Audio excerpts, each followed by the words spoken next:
Hello दोस्तों, नमस्कार। स्वागत करते हैं आपका आपके अपने चैनल आर के मौर्य बाई हिंदी पर।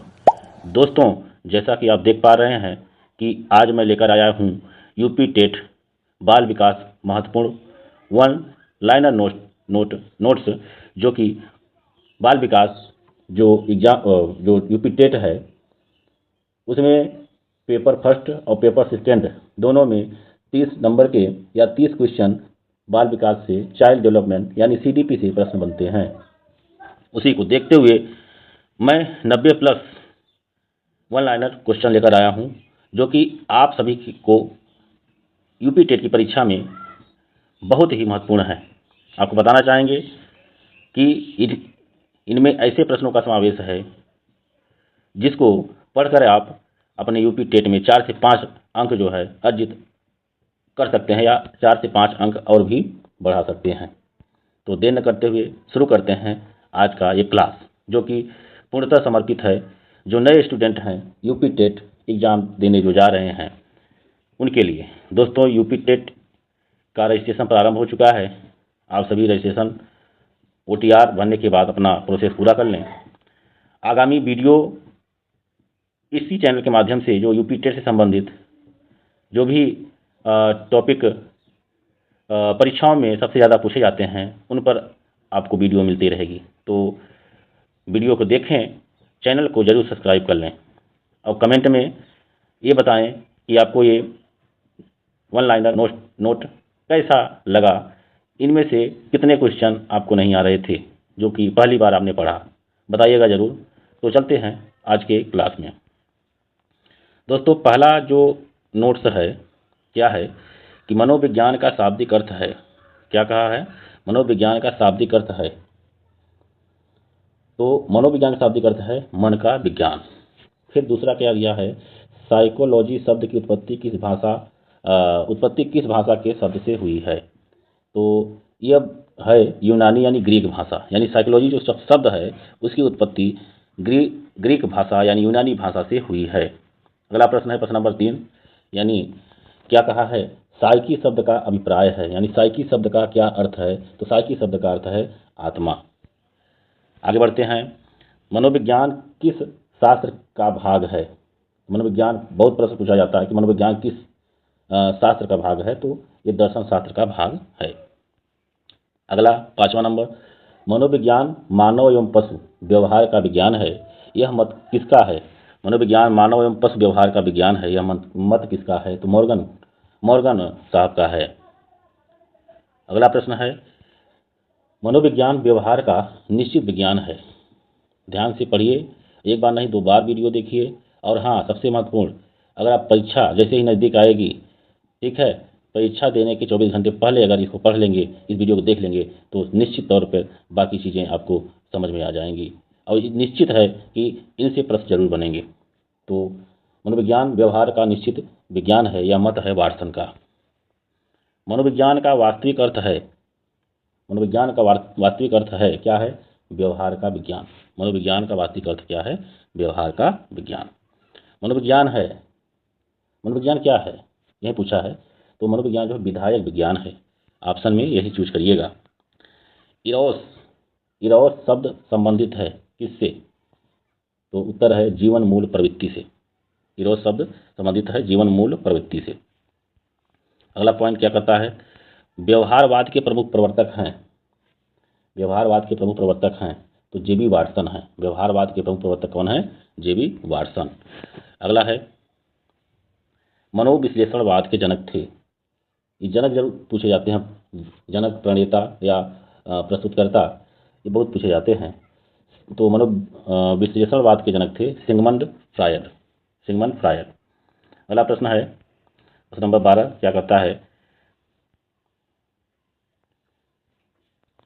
हाँ, व्यवहारवादी ने कहा कि मुझे नवजात शिशु दे दो, मैं उसे डॉक्टर, वकील, चोर या जो चाहे बना सकता हूँ। ये जो है किसने कहा था? वाटसन ने। बहुत फेमस इनका कथन है कि मुझे कोई नवजात शिशु दे दो, मैं उसे जो चाहूँ वो बना सकता हूँ। ये किसने कहा था? वाटसन ने कहा था। ये ध्यान रखिएगा, ये पूछा जाता है, पिछली परीक्षाओं में आए हुए थे क्वेश्चन। जितने भी क्वेश्चन हैं सब पिछली परीक्षाओं में या तो सीटेट या टीपीटेट में पूछे गए हैं। दोस्तों, इसी प्रकार की महत्वपूर्ण टॉपिक वीडियो पाने के लिए आप चैनल को जरूर सब्सक्राइब कर लेंगे। अगला प्रश्न है, सिगमंड फ्रायड के अनुसार निम्न में से मन की 3 स्थितियां कौन सी हैं? मन की 3 स्थितियां कौन सी हैं? किसके द्वारा? सिगमंड फ्रायड के द्वारा। तो चेतन, अर्धचेतन और अचेतन, ये 3 स्थितियां होती हैं, आपको बिल्कुल ध्यान रखना है। प्रश्न नंबर 14 क्या कहता है? इदम यानी आईडी, ईगो, सुपर ईगो यानी इदम ईगो और सुपर ईगो को मानव की संरचना का विभिन्न अंग है। मानव की संरचना का विभिन्न अंग है। कौन मानता है? यानी इदम, ईगो और ईगो यानी सुपर ईगो, ये चीज़ें कौन मानता है? तो ये सिगमंड फ्रायड ही हैं। ठीक है, यदि इदम, ईगो, सुपर ईगो ये सब चीज़ें आएंगी तो फ्रायड के लिए या फ्रायड ने कहा था, ये ध्यान रखना है। प्रश्न नंबर 15, केवल 2 प्रकार की मूल प्रवृत्ति है, जीवन, मृत्यु एवं जीवन। यह विचार किसका है? यह किसने कहा था? ठीक है, तो ये मनोविज्ञान में कहा गया है कि केवल 2 प्रकार की मूल प्रवृत्ति है, मृत्यु एवं जीवन। यह विचार है मनोविज्ञान का। प्रश्न नंबर 16, मनोविज्ञान शिक्षा का आधारभूत विज्ञान है। किसने कहा? शिक्षा का आधारभूत विज्ञान है, यह सिगमंड फ्रायड ने कहा था, ध्यान रखिएगा। 17 की बात करें तो शिक्षा मनोविज्ञान का केंद्र है। किसने कहा? शिक्षा मनोविज्ञान का केंद्र है, ने कहा स्किनर ने, BF स्किनर। अगला प्रश्न है 18, शैशवा काल का नियत समय है।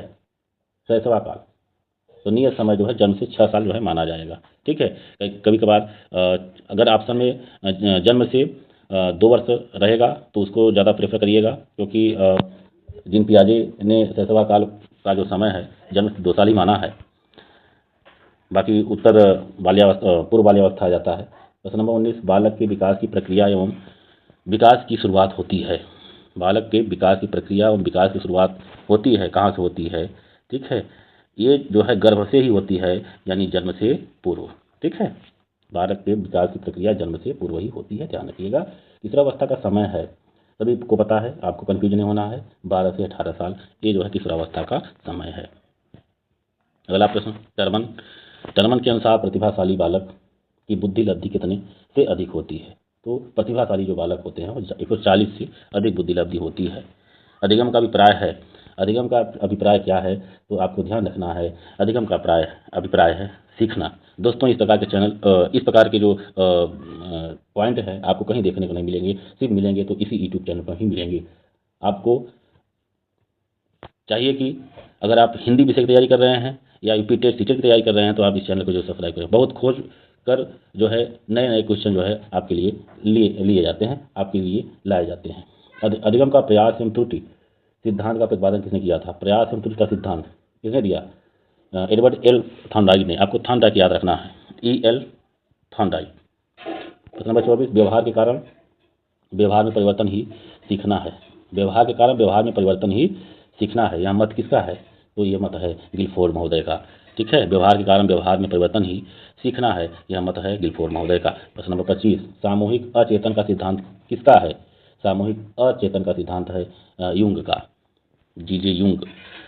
अगला प्रश्न है, उद्दीपन अनुक्रिया अनुबंध सिद्धांत किसका है? ठीक है, तो यह थॉर्नडाइक का है, उद्दीपन अनुक्रिया अनुबंध सिद्धांत। देखिए, थॉर्नडाइक का जो ये जो उद्दीपन अनुक्रिया अनुबंध सिद्धांत है, इसको आपको विधिवत पढ़ लेना है। आपके जो भी नोट्स होंगे, बुक होंगे, उसमें क्रिया प्रसूत अनुकूलन का सिद्धांत किसने किया था? किसका है? स्किनर का, BF स्किनर का। अगला प्रश्न है प्रश्न नंबर 28, सूझ सिद्धांत के प्रवर्तक कौन है? यानी सूझबूझ का सिद्धांत किसने दिया? तो कोहलन ने दिया था। अगला प्रश्न है प्रश्न नंबर 29, चिन्ह अधिगम सिद्धांत के प्रवर्तक कौन है? अब चिन्ह अधिगम, ठीक है, यानी चित्र के माध्यम से सिखाना, उसके प्रवर्तक पूछा है तो टॉलमैन है। कौन है? टॉलमैन।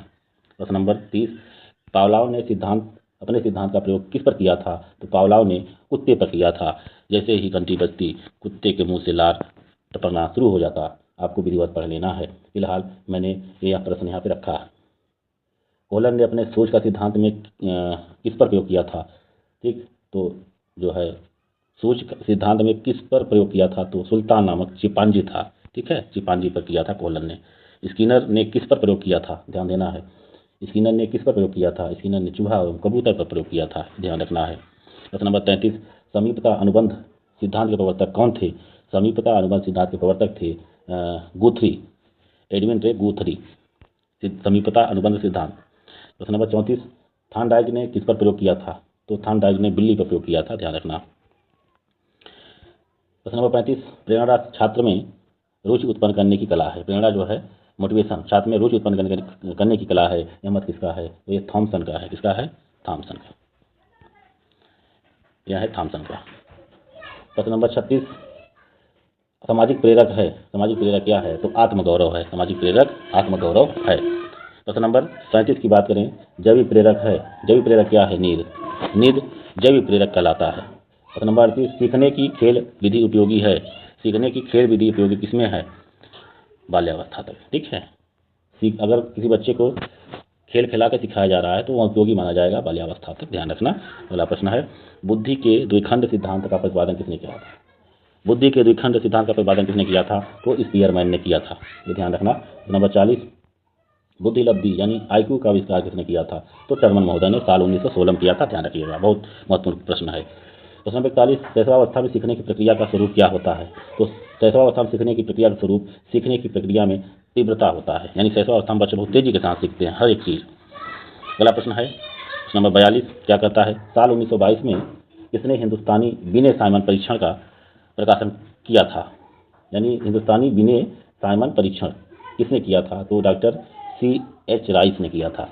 बिने साइमन परीक्षण किसने किया था? C.H. राइस ने। TAT बहुत महत्वपूर्ण विकसित परीक्षण से संबंधित है। TAT परीक्षण में कार्डों की संख्या कितनी होती है? तो ध्यान रखिएगा 31 होती है। कितनी होती है? 31 होती है, ध्यान रखिएगा। अगला प्रश्न है प्रश्न नंबर 44, बहुविमात्मक प्रज्ञा का प्रत्यय दिया है किसने? बहुविमात्मक प्रज्ञा का प्रत्यय किसने दिया है? होवर्ड गार्डनर ने, गार्डनर महोदय ने दिया था। प्रश्न नंबर 45, सूक्ष्म शिक्षण है। सूक्ष्म शिक्षण क्या है? अवश्रेणीयन शिक्षण या स्केल डाउन टीचिंग। सूक्ष्म शिक्षण है स्केल डाउन टीचिंग या अवश्रेणीयन शिक्षण। अगला प्रश्न है, असेसमेंट मूल्यांकन को असेसमेंट या मूल्यांकन को शिक्षण प्रक्रिया का एक भाग होना चाहिए, ऐसा जो है कहा जाता है। असेसमेंट या मूल्यांकन को शिक्षण प्रक्रिया का एक भाग होना चाहिए। प्रश्न नंबर 47 बहुत महत्वपूर्ण, दिव्यांगजन अधिकार अधिनियम कब पारित हुआ था? दिव्यांगजन अधिकार अधिनियम साल 1916 में पारित हुआ था, ध्यान रखिएगा। अगला प्रश्न प्रश्न नंबर 48 है। 48 में क्या कहता है? थोड़ा बड़ा कर लेते हैं। 48 में क्या कहता है कि थ फ च ध्वनियाँ हैं, तो ये स्वनिम है, ठीक है, फोनिम बोलते हैं इसको अंग्रेजी में। सूक्ष्म गतिक शिक्षण है, सूक्ष्म गतिक कौशल है। कौशल पूछा कि सूक्ष्म गतिक कौशल क्या है? तो सूक्ष्म गतिक कौशल है लिखना। प्रश्न नंबर 50, सूक्ष्म शिक्षण का प्रथम पद है। सूक्ष्म शिक्षण का प्रथम पद क्या है? तो ध्यान रखना है, सूक्ष्म शिक्षण का करने जा रहे हैं तो सबसे पहले योजना बनाना। प्रश्न नंबर 51, श्यामपट्ट शिक्षण सामग्री है। भाई श्यामपट्ट शिक्षण सामग्री दृश्य साधन हो जाएगा, बाकी रेडियो ये हो गया श्रुत, ठीक है, सुनने वाला, बाकी ऑडियो विजुअल ये हो जाएगा आपका टेलीविज़न, ठीक। प्रश्न 52, श्यामपट्ट पर लिखते समय सबसे महत्वपूर्ण क्या है? ध्यान देना है, श्यामपट्ट पर लिखते समय सबसे महत्वपूर्ण क्या है? अच्छी लिखावट होनी चाहिए, ठीक है, टेढ़ा मेढ़ा या ऐसा न लिखें कि बच्चे समझ न पाए। शिक्षा का बर्ताव होना चाहिए कैसा?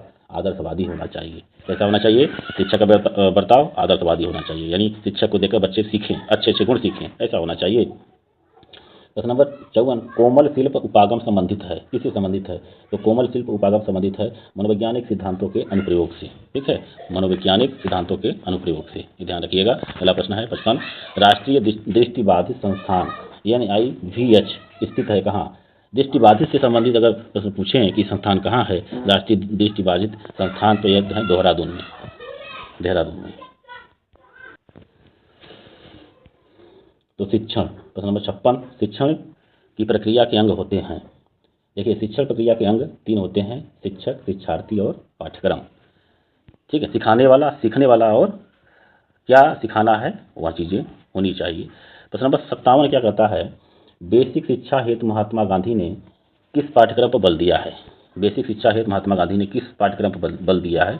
तो ध्यान दीजिएगा, बेसिक शिक्षा हेतु महात्मा गांधी ने हस्तकला पर बल दिया है, ध्यान रखिएगा। प्रश्न नंबर 58 की बात करेंगे, कठोर शिल्प उपागम किस सिद्धांत पर आधारित है? तो ये कठोर शिल्प उपागम सिद्धांत जो है इंजीनियरिंग पर आधारित है, ध्यान रखिएगा। प्रश्न नंबर 59 की बात करें, बैंकिंग शिक्षा का पिता है, ठीक है, बैंकिंग शिक्षा का पिता है कौन? पाउलो फ्रेजे। पाउलो फ्रेजे जो कि ब्राजील से आते हैं, बैंकिंग शिक्षा का पिता। प्रश्न नंबर 60 क्या दिया है? राष्ट्रीय पाठचर्या की रूपरेखा 2005। राष्ट्रीय पाठचर्या की रूपरेखा 2005 दस्तावेज में भारत के लिए निहित है। क्या है? बहुभाषी, ठीक है, यानी बहुभाषी। भारत एक बड़ा देश है जहाँ पर विभिन्न प्रकार की भाषाएं जो हैं बोली जाती हैं, तो इसको ध्यान पर रखा गया है। प्रश्न नंबर 61 व्यक्तित्व का पहला प्रकार्यात्मक वर्गीकरण प्रस्तुत किया। प्रकार्यात्मक वर्गीकरण किसने किया? जो कि व्यक्तित्व का है, तो हिप्पोक्रेट्स ने, ठीक है, हिप्पोक्रेट्स ने व्यक्तित्व का पहला प्रकार्यात्मक वर्गीकरण प्रस्तुत किया। एनसीएफ 2005 बल देता है किस पर? करके सीखने पर ध्यान रखिएगा। प्रश्न नंबर 63 की बात करें तो बालकों को मुक्त एवं अनिवार्य शिक्षा अधिकार अधिनियम, ठीक है, 2009 देश में कब लागू हुआ था? तो ध्यान रखिएगा, तो मुक्त एवं अनिवार्य शिक्षा अधिकार अधिनियम 2009 ये लागू हुआ था 1 अप्रैल 2010 में। प्रश्न नंबर 64 की बात करें तो हस्तशिल्प की शिक्षा दी जानी चाहिए। किसको? देखिए, हस्तशिल्प यानी हाथ से जो भी कार्य होते हैं उसको बनाने के लिए इसको दिए मंद बुद्धि बालकों के लिए, जिन बालकों की IQ लेवल कमजोर होता है, कम होता है, उनके लिए हस्तशिल्प की जो शिक्षा देनी चाहिए। कौशल को सीखने में पहली अवस्था होती है। भाई कोई भी कौशल सीखेंगे उसके लिए सबसे पहला होगा क्या? नकल। पहले जो व्यक्ति अगला व्यक्ति बना रहा है उसी को देख देख कर फिर बनाने का प्रयास करना। अगला प्रश्न है एनसीएफ 2005 यानी नेशनल करिकुलम फ्रेमवर्क क्या कहता है? 2005 किस प्रकार की शिक्षा प्रणाली को प्रोत्साहित करता है? तो ध्यान दीजिए, समावेशी शिक्षा, यानी जहाँ पर विभिन्न प्रकार के बच्चे एक साथ बैठकर एक क्लास में पढ़ पाएं। प्रश्न नंबर 66 क्या कहता है? कौन सा शिक्षण का एक नवाचारी स्रोत है? कौन सा शिक्षण का एक नवाचारी स्रोत है? तो वहाँ है इंटरनेट। प्रश्न नंबर 67 दोस्तों वीडियो पसंद आ रही हो जरूर चैनल को सब्सक्राइब कर लेंगे, ऐसे ही मजेदार वीडियो आपको देखने को मिलेंगे। ऑपरेशन ब्लैक बोर्ड परिणाम था राष्ट्रीय शैक्षिक योजना का। अगला प्रश्न है, प्रश्न क्या कहता है कि प्रोजेक्ट शिक्षण विधि के प्रवर्तक हैं। प्रोजेक्ट शिक्षण विधि के प्रवर्तक कौन है? तो जॉन डीवी है, ध्यान रखिएगा, प्रोजेक्ट शिक्षण यानी जॉन डीवी। प्रश्न number 69 the conditions of learning पुस्तक के लेखक कौन है? तो RM गैन या गने, कहीं लिखा है गने या गैन, ठीक है, तो RM Gagne the conditions of learning पुस्तक के लेखक। 70 नंबर बोली जाने वाली भाषा की सबसे छोटी इकाई क्या है? बोली जाने वाली भाषा की सबसे छोटी इकाई है ध्वनिग्राम या फोनेम बोलते हैं, ठीक है, ध्यान रखिएगा। प्रश्न नंबर 71 संप्रेषण संबंधी अक्षमता है, यानी कोई भी चीज़ समझ नहीं पा रहे हैं दिमाग में तो उसको बोलते हैं डिस्फेसिया, ठीक है, डिस्फेसिया, ये ध्यान रखिएगा। 72 नंबर कौन सी शिक्षण विधि प्रगतिवादी सिद्धांतों पर आधारित है? तो वह है समस्या समाधान। प्रगतिवादी सिद्धांतों पर आधारित कौन है? समस्या समाधान सिद्धांत शिक्षण, सॉरी। अगला प्रश्न है पठन वैफल्य यानी पढ़ने संबंधी जो विकार होते हैं, यानी जिसको डिस्लेक्सिया बोलते हैं, ठीक, पठन वैफल्य यानी धारा प्रवाह पढ़ने की अक्षमता, ये होती है डिस्लेक्सिया में। जेंडर क्या है? प्रश्न पूछता है, सीटेट में भी आया था ये प्रश्न। एक सामाजिक संरचना है, ठीक है, ध्यान रखना है। प्रश्न नंबर 75 की बात करें, 75 क्या होता है? समावेशी कक्षा में सबसे अधिक महत्वपूर्ण क्या है? तो विशिष्ट शिक्षा योजना। समावेशी शिक्षा में भाई विशिष्ट शिक्षा योजना आपको तैयार करनी होती है। प्रश्न नंबर 76 समावेशी शिक्षा के सिद्धांत पर आधारित है क्या? समता एवं समान अवसर, ठीक है, समता एवं समान अवसर समावेशी शिक्षा के सिद्धांत पर आधारित। समता यानी समानता और सभी को एक समान अवसर देना। जैसे जेंडर अभी था, अभी लिंग है, कभी कभार अंग्रेजी में भी देता है जेंडर और हिंदी में देता है लिंग। लिंग क्या है? तो एक जैविक सत्ता है, ध्यान रखना है, ठीक, जैविक सत्ता है। अगला प्रश्न है प्रश्न नंबर 78 क्या कहता है जी? नवीन जानकारी को शामिल करने के लिए वर्तमान स्कीमा यानी अवधारणा में बदलाव की प्रक्रिया कहलाती है। नवीन जानकारी को शामिल करने के लिए वर्तमान स्कीम में यानी अवधारणा में बदलाव करने की प्रक्रिया क्या कहलाती है? समायोजन, ध्यान रखिएगा। अगला प्रश्न है 79 दोस्तों वीडियो पसंद आ रही हो, आपको प्रश्न अच्छे लग रहे हो तो जरूर चैनल को सब्सक्राइब कर लेंगे, ठीक है। बहुत मेहनत लगती है मैटर को खोजना, फिर एडिट करना, फिर वीडियो बनाना, फिर एडिट करना, बाकी चीज़ें आप समझ सकते हैं। आउट ऑफ द बॉक्स चिंतन इससे संबंधित है, तो यह आउट ऑफ द बॉक्स ये संबंधित है अब सारी चिंतन से। प्रश्न नंबर 80 की बात करें रेन जूली प्रतिभाशाली की अपनी परिभाषा के जाने जाते हैं। रेन जूली प्रतिभाशाली की अपनी परिभाषा के जाने जाते हैं। तो कुल मिला के त्रिविमीय रेन जूली जो है प्रतिभाशाली की परिभाषा जो है दी है त्रिविमीय, जिनके अनुसार त्रिविमीय होते हैं। ठीक है, अगला प्रश्न है प्रश्न नंबर 81। क्या कहता है? समस्या समाधान में लक्ष्य प्रवणता के संप्रत्यय को किसने प्रस्तावित किया था?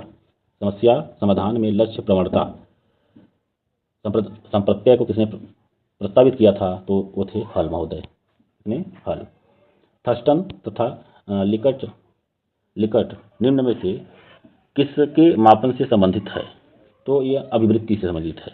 इससे है अभिवृत्ति संबंधित। प्रश्न नंबर 83। आर एम गणे का संबंध है किससे? आर एम गणे का संबंध है अधिगम श्रेणी से, ध्यान रखिएगा। प्रश्न नंबर 84 की बात करें। 84 क्या कहता है कि राष्ट्रीय पाठचर्या रूपरेखा यानी एनसीएफ 2005 के अनुसार गणित शिक्षण का मुख्य उद्देश्य क्या है? तो एनसीएफ 2005 के अनुसार गणित शिक्षण का उद्देश्य है बच्चों में तार्किक चिंतन तथा समस्या समाधान योग्यता। यही है इसका उत्तर। प्रश्न नंबर 85 की बात करें तो राष्ट्रीय पाठचर्या की रूपरेखा एनसीएफ 2005 के अनुसार शिक्षक की भूमिका है। क्या है शिक्षक की भूमिका? तो सुविधादाता के रूप में शिक्षक की भूमिका है, सुविधादाता। प्रश्न नंबर 86। जॉन डीवी द्वारा समर्थित लैब विद्यालय के उदाहरण हैं। तो लैब विद्यालय के उदाहरण हैं प्रगतिशील विद्यालय। प्रश्न नंबर 87। बुनियादी स्तर पर मातृभाषा में शिक्षा देना बेहतर है क्योंकि यह तो बुनियादी स्तर पर मातृभाषा में शिक्षा देना बेहतर है क्योंकि यह प्राकृतिक वातावरण में बच्चों को सीखने में सहायता करेगा। भाई बच्चा जो भाषा जानता है उसी भाषा में समझाएंगे तभी तो वो समझ पाएगा। ठीक है, क्योंकि आज के समय में बच्चे तो घर पे जो भी चीज़ें समझ पाते हैं, जैसे समझे कि यह पानी है, लेकिन जब वहाँ गए विद्यालय गए तो कहें कि पानी नहीं है, ये वाटर है। बच्चा कन्फ्यूजन में ही बच्चा जो है अपना बचपन बिता देता है, क्योंकि उसे नए नए वर्ड देखने को मिलते हैं। सृजनवाद में शिक्षा क्या है? बाल केंद्रित होती है, ध्यान रखिएगा। आज के समय की जो शिक्षा है बाल केंद्रित है, शिक्षक केंद्रित नहीं है, ध्यान रखिएगा। प्रश्न नंबर 89 की बात करें तो राज्य स्तर पर कक्षा 1 से कक्षा 8 तक की पाठचर्या का निर्माण करती है कौन करती है? राज्य स्तर पर कक्षा 1 से कक्षा 8 की पाठचर्या का निर्माण कौन करती है? तो एससीईआरटी करती है। अपने यूपी का एससीईआरटी कहाँ है? तो लखनऊ है। प्रश्न नंबर 90 दोस्तों, प्रश्न अब अंतिम पड़ाव की ओर हैं। यदि आप बच्चों को सिखाना चाहते हैं तो बच्चों से सीखिए। यह इशारा क्या करता है? यह इशारा करता है तो बाल केंद्रित शिक्षा की ओर। यदि आप बच्चों को सिखाना चाहते हैं तो बच्चों से सीखिए। यह इशारा करता है बाल केंद्रित शिक्षा की ओर। प्रश्न नंबर 91। पाठ्यक्रम होना चाहिए छात्र केंद्रित। ठीक है, पाठ्यक्रम होना चाहिए शिक्षक केंद्रित नहीं बल्कि छात्र केंद्रित होना चाहिए, ये बताया गया। प्रश्न नंबर 92 की बात करें। वर्णांधता का वर्णन सबसे पहले किसने किया था? वर्णांधता यानी वर्णों को न पहचानना या न देखना पाना, इसने किया था तो हॉर्नर ने किया था, ध्यान रखिएगा। वर्णांधता का वर्णन सबसे पहले किसने किया था? हॉर्नर ने किया था। प्रश्न नंबर 93 जो कि लास्ट क्वेश्चन मैं यहाँ पर रख रहा हूँ। शैशवावस्था जीवन का पूरा क्रम निश्चित होता है, मत है किसका है? शैशवावस्था द्वारा जीवन का पूरा क्रम निश्चित होता है, यह मत है एडलर महोदय का। इसका है एडलर महोदय का, ध्यान रखिएगा। दोस्तों ये पूर्णतः समर्पित था यह वीडियो आपकी यूपी टेट 2026 जो कि जुलाई में है, 2, 3, 4 जुलाई को। आपने इस वीडियो को देखा, आपने इन प्रश्नों को देखा, आपको प्रश्न कैसे लगे आप कमेंट में जरूर बताइएगा। इसी प्रकार की वीडियो देखने के लिए आप हमारे चैनल को लाइक, सब्सक्राइब और शेयर जरूर करिएगा। आज की वीडियो में बस इतना ही। मिलते हैं किसी दिन और किसी नए टॉपिक पर वीडियो, ठीक है, लेकर। तब तक के लिए धन्यवाद। जय हिंद।